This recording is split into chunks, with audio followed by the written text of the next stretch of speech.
Salut, aujourd'hui dans le décodeur des maths, y a-t-il réellement une pression dans l'espace? Est-ce que l'idée que je soutiens c'est vrai?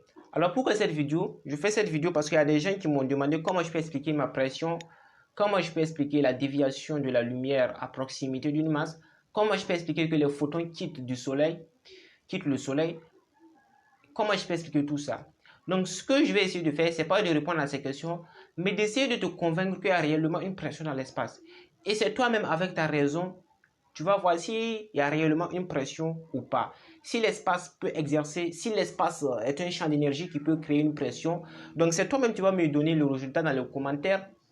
Donc tu vas voir si ce que je dis, si c'est possible ou si c'est impossible. Donc pour te convaincre, on va faire une expérience de pensée. Bon, c'est pas en réalité, c'est pas une expérience de pensée parce qu'on peut faire cette expérience, mais pour cela, il faut aller dans l'espace. Alors, moi-même, je suis en train de chercher une expérience, que ce soit une expérience de pensée, une expérience réelle, qui va faire quoi? Qui va nier ce que je dis, qui va montrer que ce que je dis, c'est faux.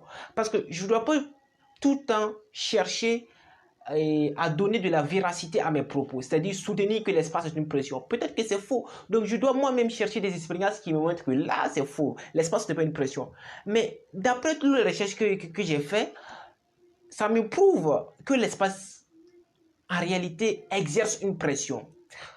Et cette pression, ce n'est pas la pression due à ce que Einstein a appelé T, transfert énergie-impulsion.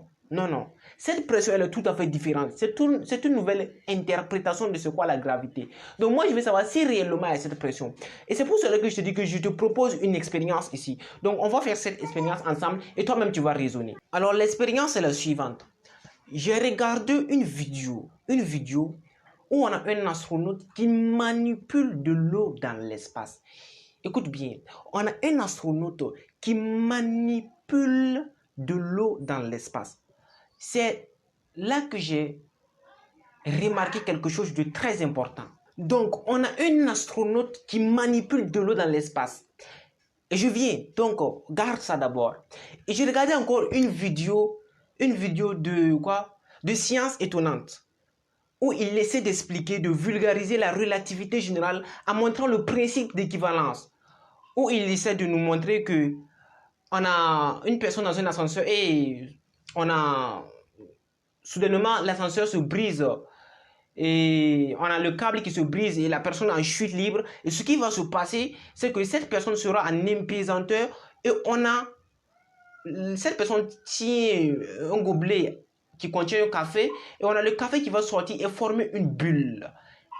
Et moi, ce que j'ai remarqué dans tout ce que David Loapre a essayé d'expliquer, ce que j'ai remarqué, c'est que l'eau sort du café et crée une bulle. Ça, c'est la première remarque que j'ai faite.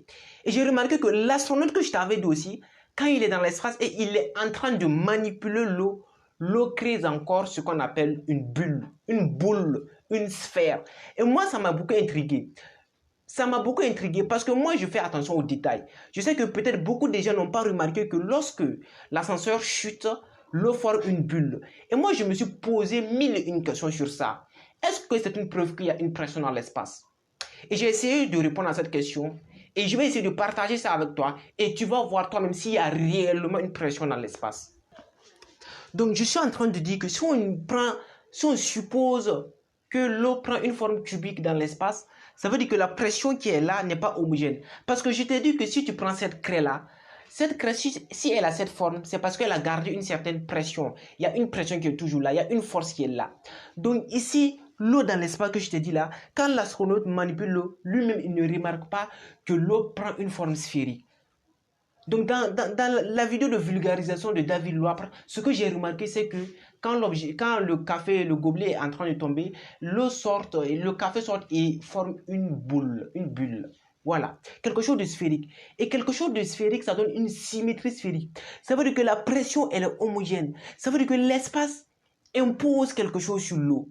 Parce que je t'ai dit que l'eau, c'est un liquide qui est fait de molécules. Et la liaison entre les molécules d'eau, comme c'est un liquide, la liaison, elle n'est pas forte. Elle est faible. Donc, ces molécules peuvent glisser entre eux. Et là, c'est comme s'il y a quelque chose qui imposait ces molécules à prendre cette forme sphérique. Parce que tu es d'accord avec moi qu'on pouvait avoir cette forme. On pouvait avoir cette forme. Mais on n'a pas toute cette forme-là. L'eau prend une forme sphérique dans l'espace. Et c'est une loi. C'est même pas l'eau. Un fluide va prendre une forme sphérique dans l'espace. Et ça dit quelque chose de très important. Ça dit quelque chose de très important.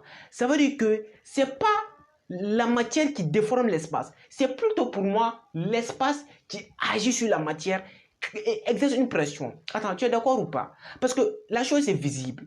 C'est visible, on voit même à l'œil nu que l'espace est en train de contraindre l'eau à prendre une forme sphérique. C'est ce que l'espace essaie de faire.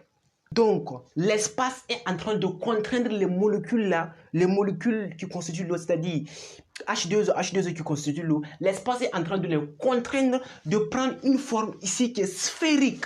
Et pourquoi une forme sphérique? Parce que la pression est homogène. La pression est la même partout. Si on avait une pression dans un sens qui est plus importante, alors l'eau va pas prendre une forme sphérique. L'eau va rentrer comme ça et refaire quelque chose comme ça. L'eau pouvait avoir une forme à peu près comme ça. Comme ça, si la pression ici était plus importante. Mais l'eau prend une forme sphérique. L'eau prend une forme sphérique.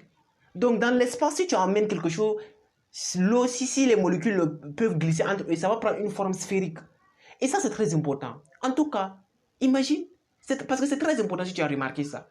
C'est très, très important de remarquer ça. Ça veut dire que l'espace oblige les molécules à se rapprocher. L'espace est en train de montrer qu'il est réel.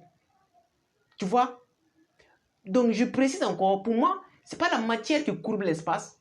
C'est l'espace qui est un champ d'énergie, peut-être de l'éther, en quelque sorte un fluide qui a un certain caractère dont je ne maîtrise pas d'abord, qui engendre ce que tu vois ici. Parce que c'est très important de remarquer les petits détails. C'est très, très important. Tu vois?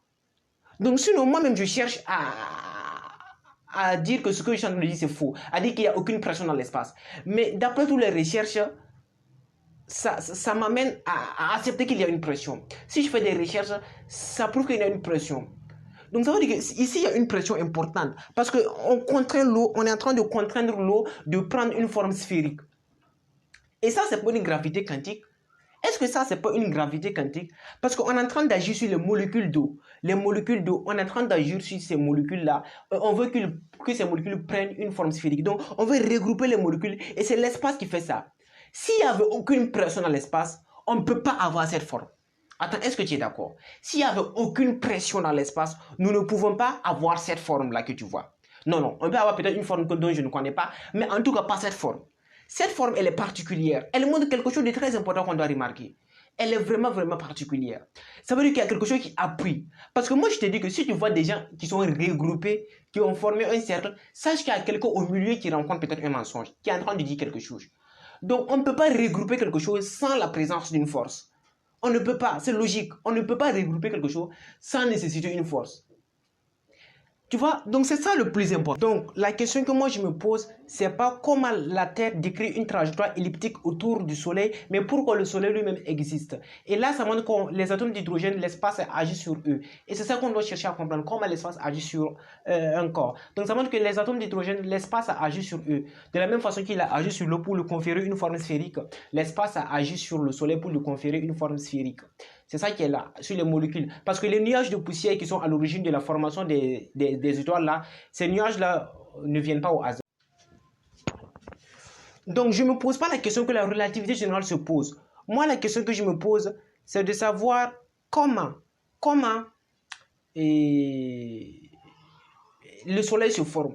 Donc, la relativité générale prend le Soleil et essaie d'écrire comment une planète va orbiter autour du Soleil. C'est pas ça la question la plus importante. La question la plus importante, c'est comment les nuages de poussière arrivent à s'agglomérer, comment les atomes d'hydrogène arrivent à s'agglomérer. C'est ça le plus important, c'est ça qui est à l'origine de la gravité, c'est ça qui peut nous donner une réponse à la gravitation quantique. Parce que si on cherche à décrire comment l'électron va déformer l'espace-temps, on ne trouvera jamais une solution à ça. Donc on doit revenir à l'idée selon laquelle l'espace est réel et peut exercer une pression. Et la pression que je dis, c'est pas la pression que tu crois, la pression d'un tenseur énergie-impulsion. Non, c'est pas cette pression. Non, c'est pas ça. Et ça, c'est réel. Ça montre que l'espace agit sur l'eau. C'est très important pour moi en tout cas. Et la deuxième chose que tu peux me poser, je le sais, tu peux me dire, et les astéroïdes, pourquoi eux ne prennent pas une forme sphérique? Il faut savoir que les molécules qui sont entre les astéroïdes là, Ils ont déjà subi ça. Ils ont déjà été rapprochés, je pourrais dire peut-être au maximum. Parce que la liaison, elle est tellement forte, il n'y a plus assez de place. Ici, on a une place entre les molécules d'hydrogène et d'oxygène qui sont là. Et les H2O, donc, on peut les rapprocher encore. Donc, c'est ça que l'espace est en train de les réarranger pour les donner une forme, voilà, sphérique. Mais à la serrure, on ne peut plus faire ça. La pression est déjà imposée, elle est là. Donc, ce que tu dois dire à ton frère de quatrième, c'est que la surface de l'eau n'est pas plane et horizontale. La surface de l'eau est plane et horizontale sur Terre à cause de la pression atmosphérique qui appuie. Et en parlant de pression atmosphérique, qu'est-ce qui maintient la pression atmosphérique? Oui, oui, qu'est-ce qui maintient? Donc, tu vois que normalement, elle doit avoir une pression, sinon rien ne pourrait exister. Donc, sinon moi, je veux m'écraser. Donc, il y a quelque chose. Parce que 5 millions de milliards de tonnes sur moi, c'est pas un jeu. À plus.